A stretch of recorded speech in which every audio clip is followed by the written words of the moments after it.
Welcome to the Wealth Without Wall Street podcast, your guide to understanding how to get out of the Wall Street rat race and start your own mailbox money lifestyle. Now, don't let these handsome Southern draws fool you. These financial minds are teaching our country to enhance savings, increase cash flow, and create passive income, all without the help of Wall Street. Are you ready to break through? Now here are your hosts, Russ Morgan and Joey Murray. Welcome. This is the Wealth Without Wall Street podcast. You have Joey, the Italian Stallion, Murray, joined by Russ, the Idea Guy Morgan. Russ, welcome back from FinCon, man. FinCon 18. That was pretty cool. Took the family down to Orlando. Yeah. I spent time with 2,000 other fellow bloggers, financial podcasters, freelancers, and just a lot of other random people, by the way. It was anybody who's interested in the finance space. I mean, I met just people who had nothing to do with finance, but they were interested in a movement called FIRE, by the way. We're going to dig into that today. Yes. Fire, not in and fire, but fire. Literally hot right now. This is so hot. Yeah, I mean, we can make all sort of like puns, analogies around FIRE, but FIRE is an acronym that stands for Financial Independence, Retire Early. And that was really, that was very popular. At the same time, it was fire hot in Orlando, 100 degrees. Oh. And my family was like trekking around Disney World, like just taking it all in. I mean, Mickey was like just robbing us left and right. I mean, it is like, if you know, like I love enjoying my kids being happy, but like, I don't know, this is like our 5th time at Disney. I think it's the last time. Oh, come on. It is, man. I'm sick of lines. I'm sick of $12 hot dogs. It's crazy how expensive stuff is. Well, here's what you can depend on. The next time you go, the hot dog won't be $12. It'll be $15. So you don't have to have $12 hot dogs anymore. No. Well, and I bring all of this like overspending up because today's episode is like perfect.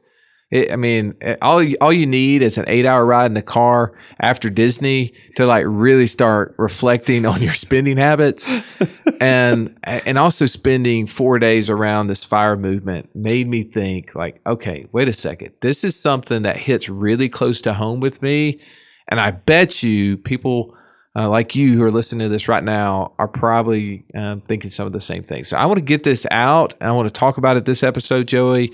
And then I want to also go into, for some people who are associated with the FIRE movement, also some contradictions of flaws I see it maybe on the next episode.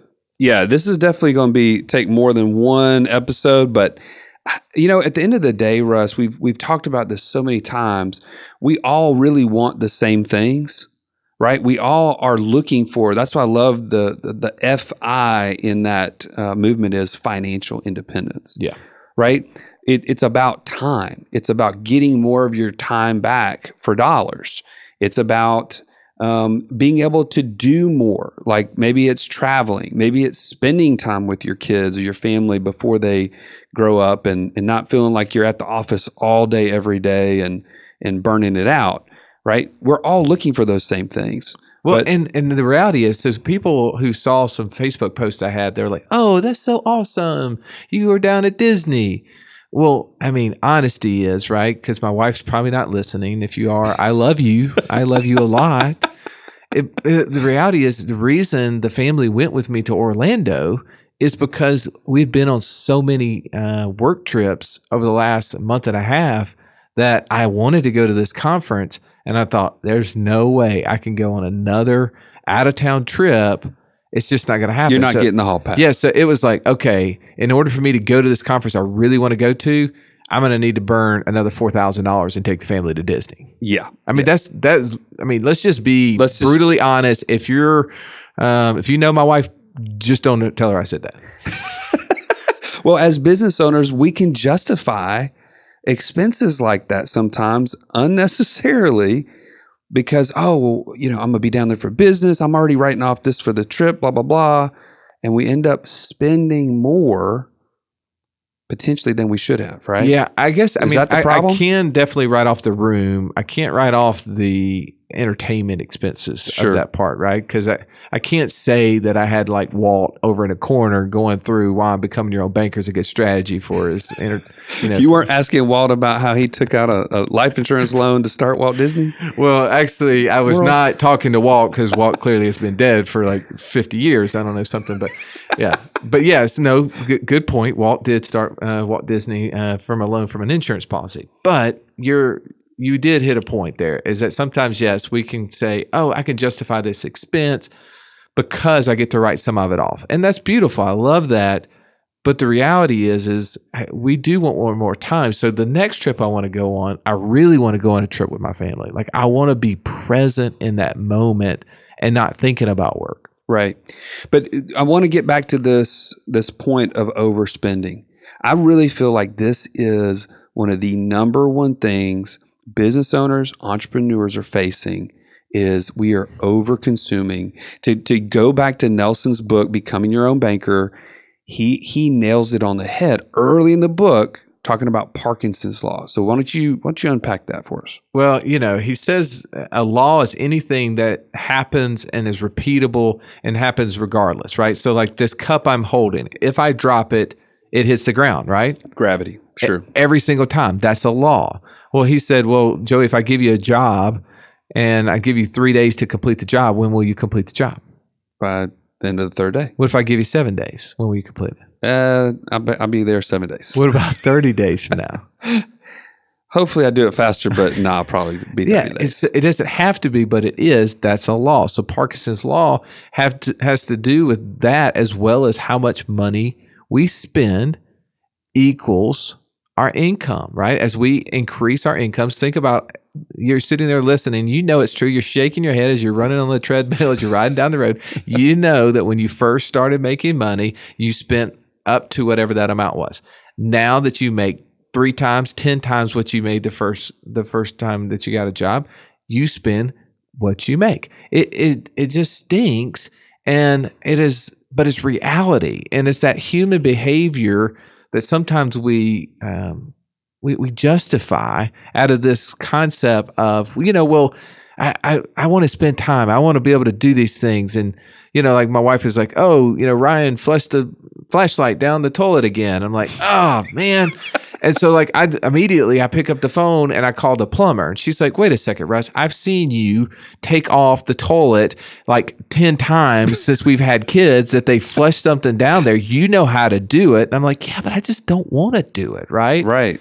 And but see, that's kind of where I've gotten to in my life, is all of these little expenses that I could do. And again, I'm not going to go out there and cut my grass, because that's something I'm literally like showing up and the grass is cut and I don't enjoy it in any way. But there's things in my life that I constantly outsource or that I overspend on, and it's only because I have the income to be able to do it. Right.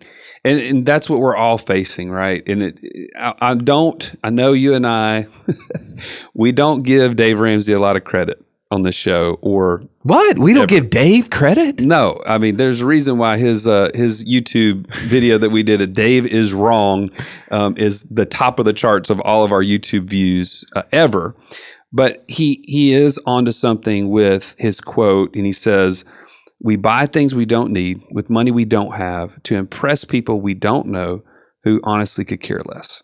Yep. And that's what we're addressing today, right? We've got to get back control, right? In fact, you mentioned that something at FinCon, they were mentioning a book that was kind of the start of the FIRE movement back in the early 90s, right? Yeah, there was a book written by a lady named Vicki Robin, and I think it was co-written by a guy named Joe Dominguez. It was called Your Money or Your Life, and it was really kind of this 9 steps to financial independence of how to get your life back. And it was really the start of just what we're talking about, evaluating. And none of these things are revolutionary. I know you're listening to this podcast. You're like, wait a second, I've heard all this stuff before. By the way, I've heard all these things before too. But what happens is that the noise in our life we keep going down the road and we forget these simple facts and we don't change. And here's the point of this podcast is to really, this fire movement fired me up. Sure. I mean, it really did. It made me go, these 30-something-year-olds who are leaving jobs, like retiring, quote unquote, retiring at 31, 35, whatever. And it's because they started saving 50, 60, 70% of their incomes and evaluating everything they spent down to the penny compared to. So like if they were making $300 a day, the concept was, well, if I'm going to go buy $100 pair of shoes, that equals a third of my work for a day. For that day, yeah. Is that pair of shoes worth that? And for you, maybe yes.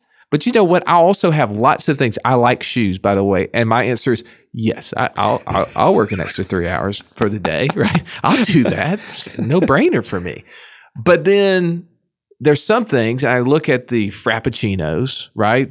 As Jim Gaffigan calls them, like it's a milkshake. Come on, it's all McDonald's in there. The things that I really don't care about, yes, I enjoy them, but I don't need them. That like the Smoothie King run every single day. Oh. I don't need that $8 thing. Not to mention, it's like making me heavier. Like, look, I gotta have less of me, not more of me. Man, I fully expect them to send us like a basket at Christmas, like for keeping them in business or whatever. Yeah, they're gonna definitely put out like an APB for me because I'm making a pact with you right now. October, I'm going no sugar. No sugar. Uh-oh. When I say no sugar, I'm not going to eat a candy bar. I'm not going to drink a smoothie. I'm not going to go get a Frappuccino because those are just full of sugar, and that's the only reason I have them. But I'm going no sugar. And yeah, I feel like the Smoothie King guy is going to be like, what? Where's that guy that calls in and shows up every day and gets the 20-ounce smoothie? Well, so let's get back. I mean, this is all in light of that, but let's get back to the idea here. What do people experience? We all experience this, living from that next paycheck. Yeah, well, or the next big sale, or the next big client comes through, and you're like, finally, okay, sweet, I can keep going, right? Or we're covered for this month, or this quarter, or whatever the thing might be. I do think that's a hamster wheel. I do think so many of us resonate with that. One distribution check to the next, and yeah, I mean, we've got great businesses and the income keeps coming, and man, praise God that it keeps getting bigger and bigger and bigger. But what ends up happening is that, yeah, we started out with this, I'm going to save, 10, 20, 30% of my income. And maybe we did when we first started. But as we made more money, we just kept saving the same 10, 20, or 30% of the old number. And now it represents like 5%. That's right. 7%. It's not what it was. And that's a huge burden, because as we think about the people that are, I mean, we heard a story the other day on Facebook. Yeah, there's a realtor that was being interviewed, and she shared her story of how she was hitting all these big milestones in her business and her career, making more and more money, but she was one disaster away, one financial just misstep or life event from just financial disaster. She went bankrupt after a bad divorce, and she also had a health issue that occurred that she was right on the verge of bankruptcy. I mean, that's where a lot of people are right now, all of us. Well, she talked about it. She's like, I was living the life. I was making several $100,000 a year. I was driving the name brand car. I had the 4-bedroom house. I had the designer clothes. I had everything, right? The country club memberships. But one financial situation happens, and all of a sudden now, distraction with divorce, health issue, those big checks aren't coming in anymore, but yet the expenses for all of those things are, and bang, she's facing bankruptcy. Well, and I remember you telling me this story. I didn't see this because I didn't read the book, but I watched the video or the movie of The Big Short. And so talk a little bit about that. What the big thing that brought it down really wasn't the fact of the market going down, is that we couldn't, you explain it better. Well, here's the thing. First, I'm going to say this, because at this point in time, you've heard us talk about stop spending, and we've really never addressed this in our podcast. We're on like episode 45 or 50. I don't know where we are. We quit number. Maybe I don't know if we couldn't count that high, what it was while we started numbering. But You're probably thinking like, why are you guys talking about this?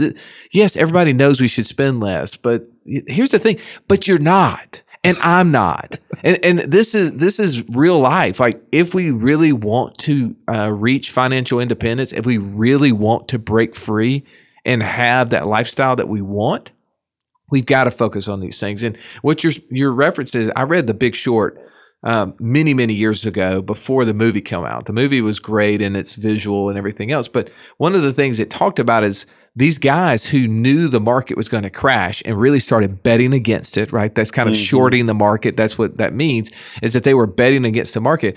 Well, one of the ways that they did some math and they realized, hey, this thing's going to crash. And what everybody was like, oh, well, you mean like, so the market's going to have to start losing money? And they're like, no. Here's the key, is everybody's like refinancing their houses in order to get money out to pay off all the credit card debts, the car loans, the boat loans, and everything that they have. Consumer spending, yeah. Yeah, because they're spending all this money. They're basically taking money out of the house to pay off these things, and then they keep buying those things, and then the house appreciates. They take a new equity line out. They pay off those things, and they kept doing it over and over and over. It's this repeating process. And what the mathematical person that sat down and looked at the numbers said, here's the thing. If the real estate market will just not go up at 7-8%, we're done. It's done. It has to go up at 7-8%. Otherwise, all this falls apart because they won't be able to keep up with paying off all these things. And then you're going to have mass missed payments, defaults on all this stuff, and it's all going to come crashing down. Right. Well, that's really what's happening, is that we're continually looking at the next distribution, the next paycheck, the next big commission, whatever it is, and saying, man, that's coming. I'm good. Like, yeah, we got that coming in. Why don't we go on that trip? Or why don't we buy whatever that is? And we're just one step away. And it doesn't mean that everything, like there's a huge thing happens. It may be just that it quits going up at the level it has been. That's a great point. And we've all felt that way, right? And we constantly talk about the hamster wheel, but it even kind of reminds me, we talk about how technology has changed us, right? Oh, yes. I mean, you mentioned at one point we were talking, how many people are walking around their houses now with their cell phone on them? I'll guarantee you right now somebody is probably listening to this on their phone, right? And they're walking around, if they're at the gym or wherever, they got the hand on it. It's on. You said, what about people that are driving? They stop at a red light, pick up their phone. I never used to do that. Now I'm just as guilty as the next guy. Oh yeah. Well, what if Russ is the taskmaster? He needs something right away. I better get on this thing. No, I'm just kidding. I don't do that. But for real. We're living in that like text environment. Like, I've got to respond immediately. Immediate. Yeah. Got to do it. Well, that's how our money is being treated as well. Right. And we've fallen into that. So we've got to start putting some parameters on that. We've got to start putting some sort of a system or process in place. Yes. Yeah. I mean, when you say that, like you're saying that basically, because I see it constantly, right, is we're distracted. We're living a life of distraction. And you gave an example of the technology. We all know that. We all know that we spend way too much time on social media sites and picking up the phones. And I think that, you can look at your bill from your whatever carrier has, we're Verizon, and it'll tell you how much time did you spend on social, how much did you spend on websites, and how much you spend on like video. And you can say, man, that's a lot of time. That's a lot of data that I'm spending there. Well, but here's the key to this, is how does that translate to money? Is that when we're living paycheck to paycheck, distribution to distribution, just one step to the next, is that we start thinking about what that next check's going to be. We think about the transactions that have to happen to make sure those checks come. And we're not free to live in the time that we are. We're not free to live in the moment. We're like my 9-year-old who wants to be 13, who wants to be 18. By the way, I said she's 9, she's 8. That's crazy. But yeah, I mean, we're not living in the moment. I'm doing that. I'm already making her 9 and she's 8. But that's the thing, is that we're not living in the moment because we're distracted. And that's very similar and we're also under a lot of pressure because of it. Oh man, Unbelievable amount of pressure. How many people wake up in the middle of the night thinking about it? Yeah. Oh, it's constant. But you and I are no different in terms of this. We are living this every day. We are, and I feel like the pressure is we've got to be better stewards. Ultimately, this is not our money that has been given to us. It's been entrusted to us. The Lord has done that, and we want to be good stewards. And I feel like just the takeaway here from this FIRE movement, there's people saving 50 to 70% of their income. You and I are nowhere near that, right? I mean, well, this is what really got me, as I said, fired up. I keep using that term, but what really made me think about it is like, I'm not only trying to save for my future, right? I mean, I don't want to be selfish completely in that gain. I know that we definitely could be saving more, but here's the thing: is I think about how much more could we give, right? Yeah. Yet I'm just fully consuming, and I mean, I'm thinking about this as we're at Disney in a resort, and we're buying $14 hot dogs or whatever it is. I mean, it's just like, oh my goodness, like this is overkill. Now, I will say we are stuck in there with everybody else, but I do point back to the fact that 2009, I'm sitting down with you and I'm learning this whole idea of become your own banker. I'm reading Nelson's book. I'm fired up, to use that word as many times as we can on this podcast, to figure out, man, I can be saving more efficiently through these life insurance policies. And just by us sitting down and doing that, I realized how little I was putting away percentage-wise of my income, and it opens up my eyes. I start saving over 20% of my income. And I point back to that, not to scratch, hit me on the back here, or whatever, pat myself on the back. But, if we had not done that, you and I wouldn't be here right now. Like, I would have never been able to transition from one career to the next, making multi-six figures, having to change like that. The only reason I did it is because we were putting over $60,000 a year into policies that was available to me that I knew I could fall back on. Like, that is so powerful, and I'm grateful for that experience because, again, we wouldn't be here doing this. Well, yeah, no, I think everyone is thinking that same thing, right? We're all saying, yeah, I know I need to be doing better. I'm already doing a good job. I know I'm saving a good amount of money, right? But if we really got honest with ourselves and we really evaluated our priorities of what we really want, and we kind of like created some scales on things like, okay, I really want to send my kids to college if that's their passion. Is the Frappuccino, like, is that worth my time or is it not? I really want to have a beach home. Maybe that's our passion. Is it really imperative to me to drive a brand new fill in the blank? Here's the thing: is that your things are going to be different than my things, and that's why we don't ever sit down with people and evaluate those. I will never look over your budget with you. I'm not going to do that because I don't want you looking over mine, because we all have our areas. But I think if we all get really honest with ourselves, we can say, hey, we can be better stewards. And the reason to do that is that we do want financial independence. Right. I mean, we've been talking about this FIRE. We didn't call it that. We were just referring to financial independence. That's what Robert Kiyosaki said, is that we need to have more passive income than we have monthly expenses. And so we've been following that. We've been trying to, use these 5 pillars to generate passive income. And we want that to outrun our monthly expenses. But I be honest, I haven't been doing a good job. We got to put a rein on that. Yeah, I got to put a chokehold on that thing. I got to put the thing in a headlock. I mean, it's gotten ugly. Well, okay, so let's get practical. All right. Step 1, if we're going to do this, we got to know what we're spending. So how are you tracking that? Are you tracking your spending? Do you have a tool? There's a million tools out there right now. Yeah, I will. For a while I used Mint and then I quit. But like Mint or YNAB, these are really simple things.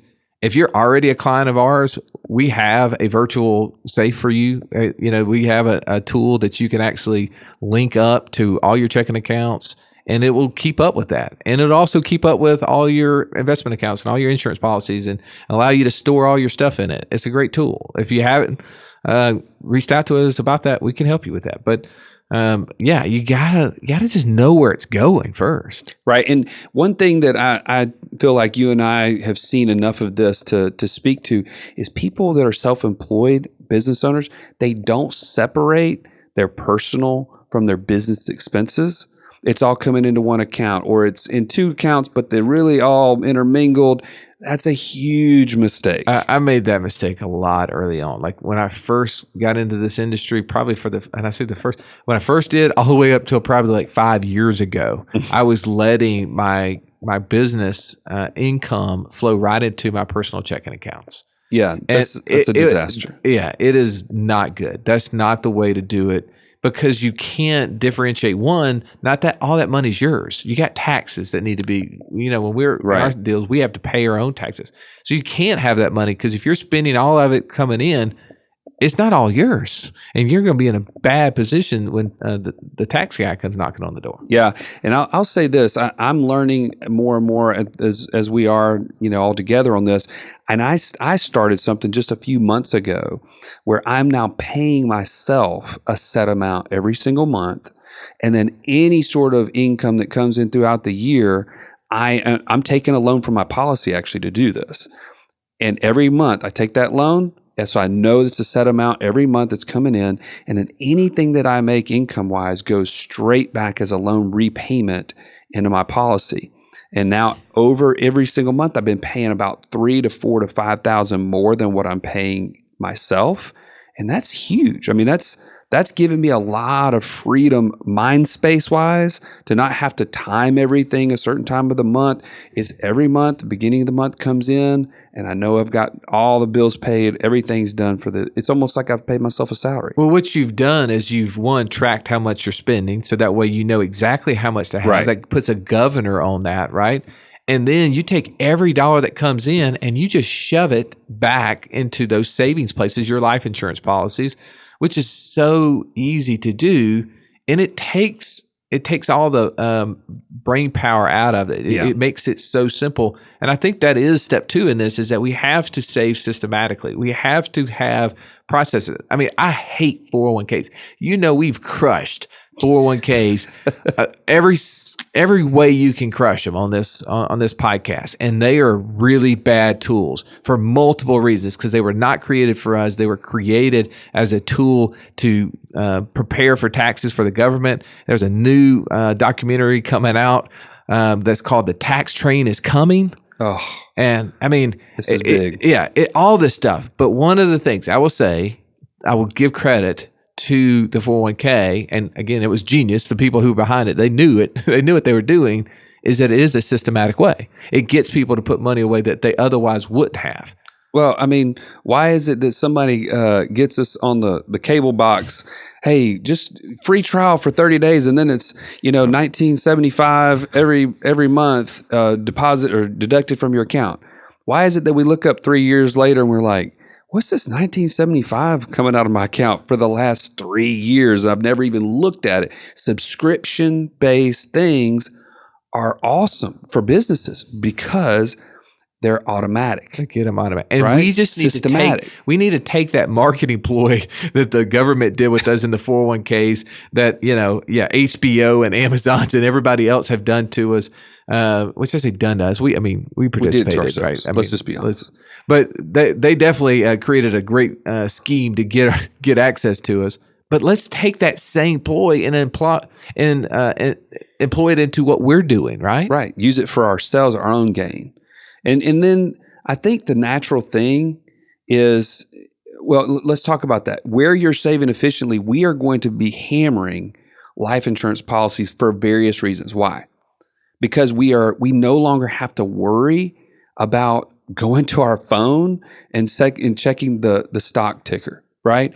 We don't have to wonder. I mean, this is one of the things we're going to address with the FIRE movement is, unfortunately, a lot of people are saving in these market-based accounts, and then they're one day hanging up the cleats and saying, hey, employer, I'm out of here. Well, let's just say you did that on October 2008. You're going to redact that statement very quickly with all your money being saved in those sort of accounts. Guess what? In a policy, I never have to look at that stock ticker. I never have to wonder about taxes ever again, right? It's done. The variable has been erased. Which makes life so much easier. And I do think that that's step 3 is actually be able to free up that mind space and just live, man. We've been in a world of existence, right? I mean, we're making great incomes. We're running great businesses. We're being super successful in what we do. We're impacting people's lives. But if we look at our finances and the way we're operating, we're really in an existence mode. Right. Instead of actually living. And that's what when I see this FIRE movement, I see financial independence, I look at it as this is living. This is not existing. And by the way, all these things have to do with money. You and I, thankfully, we know money will come and go. Right. But as it relates to our finances, we are just living. That's right. When we are free from all those things. Because right now, for most of us, we're just existing. Yeah. Yeah. So those are just some 3 steps. We want to give practical advice on this podcast every time. Some things that we're doing. We want to challenge you with what we're doing. But if you are already a client, okay, here's what I want to encourage you to do. Get with our office and get signed up for the virtual safe. If you don't already have that set up, you need to use it how it is. I mean, you could have this great tool and you might be able to see your life insurance policy and they're great. But if you start using it for tracking your spending, you can start implementing what we're talking about today. Now, if you're not a client already, maybe you're just someone that's interested in what we're talking about, why don't you become a client? That would be a great next step for you. Become a client. Get a call set up with us. We have freecall.wealthwithoutwallstreet.com. You can go on there, pick a time on our calendar, and one of us will be happy to meet with you and talk about how we can help you to do these things. And in the meantime, if you're not a client, read Nelson's book. Nelson Nash wrote the book, Becoming Your Own Banker. If you don't have that, we have the link in the show notes. Make sure to go out and get that. That's going to really set the stage for exactly what we're talking about. Well, we had a chance to have Nelson, who, by the way, is 87, in our office this week. Sat down and ate lunch with him. And when you listen to his story of where he was in the early 80s and the amount of pressure, the amount of debt, all the things that he had taken on and put on himself, and life events were hitting him all over the place. And he embarked on this journey of financial independence. And I think he said it took him 13 years. 13, yeah. To get there. And what he's done for the last, whatever that is, 20 some odd years, it's awesome. Like, this guy enjoys life. I mean, he's after you and me about, these books that we haven't read, but his book list on his website is like 350 deep. Like, this tells you the freedom that exists when you don't think about money. And he laid out the plan for what his wife is going to have if she outlives him. And it's just so simple, and it's so freeing to be around people who are living, who are in a financially independent status, and we all can be there. Right. It takes some work, and it's going to take us like really getting honest with ourselves on some things. Like, I'm no sugar right now, and you got to hold me accountable to that, Stallion. That's you right. see me, diving off toward the Smoothie King, like, nope, can't do that. No. But it's worth it. It's right. The things that we really, if we put value, we figure out what's really important to us, it's easy. It really becomes easy. So thank you so much for listening to this podcast. I hope we didn't rock your world too much with this. But if you're interested in this FIRE movement and what's going on, wait to our next episode, because we're going to go and break it down where it started and some of the things that are going on with it. But really, also, we're going to break down some of the fallacies and some of the really flaws that we see in it, and how what we do can impact it. So if you know people that are involved in it, that's going to be an episode you're going to want to share. Yeah, we want to hear your comments on this, your questions. Challenge us. If you hear something you feel like is out of line, let us know. We need to hear these things. We want to continually get better. And so anyways, we welcome your feedback on that. Thanks again for joining us. We'll talk to you next time. This has been the Wealth Without Wall Street podcast. Don't forget to subscribe to the show to break free of the Wall Street mindset and begin building wealth on your own terms. in places you understand so that your wealth will never run dry. See you next episode.